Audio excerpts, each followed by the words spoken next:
mag-vulcanize tayo guys ng Yamaha Mio Soul i125 guys. So tingnan natin guys kung saan yung butas nito. So unang gagawin guys, iurong muna yung gulong niya, tapos magkabilaan. Okay,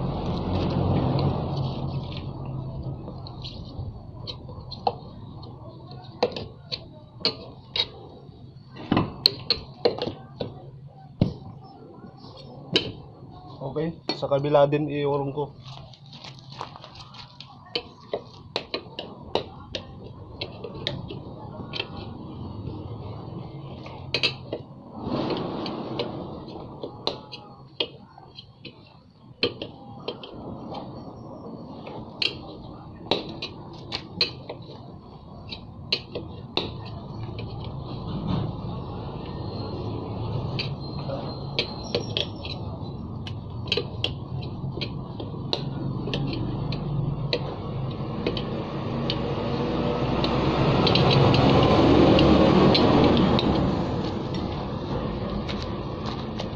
Kung bakit ko muna siya inuurong guys, kasi hindi mo mabaklas itong gulong na ito kung hindi mo maiurong doon. Okay, so ngayon baklasin na natin.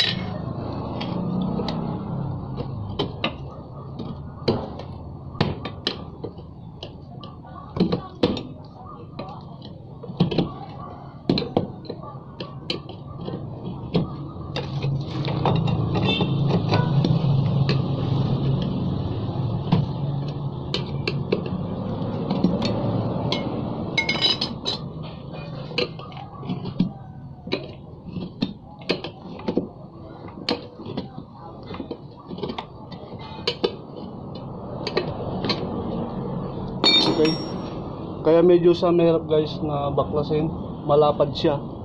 So ngayon guys, yung may-ari pinalagyan niya ng interior. So ito guys, may interior na siya. Okay, silalabas na natin. Supposed to be ito dapat sana naka-tubeless siya.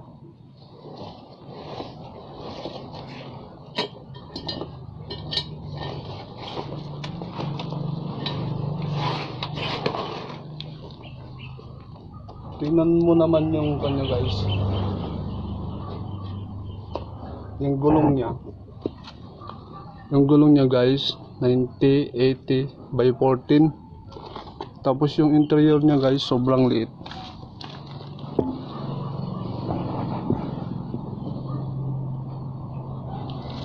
So, sobrang liit siya guys. Hindi sila makatugma. Oh, 225 guys, 225 by 14. Eh ang katumbas lang nito guys ay 60-80 by 14. Ang laki oh. So guys oh. Oh. Ang lapad. Tingnan nyo naman yung diferensya niya. Oh. Maliit yung interior guys, binat na binat. So check natin guys kung saan yung butas niya. So tingnan natin yung butas niya guys.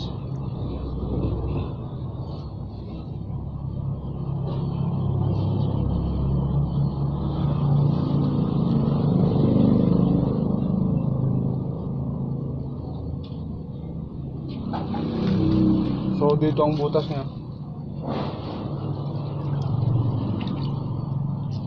Yun.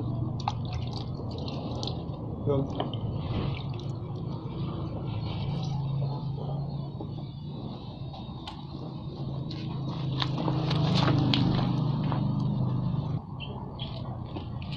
So linisan natin to guys.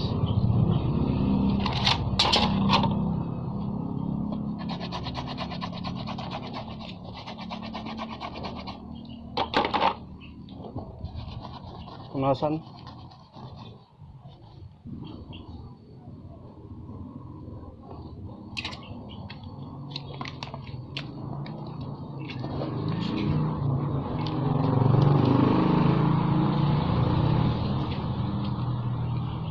So after 5 minutes yan guys, naluto na siya.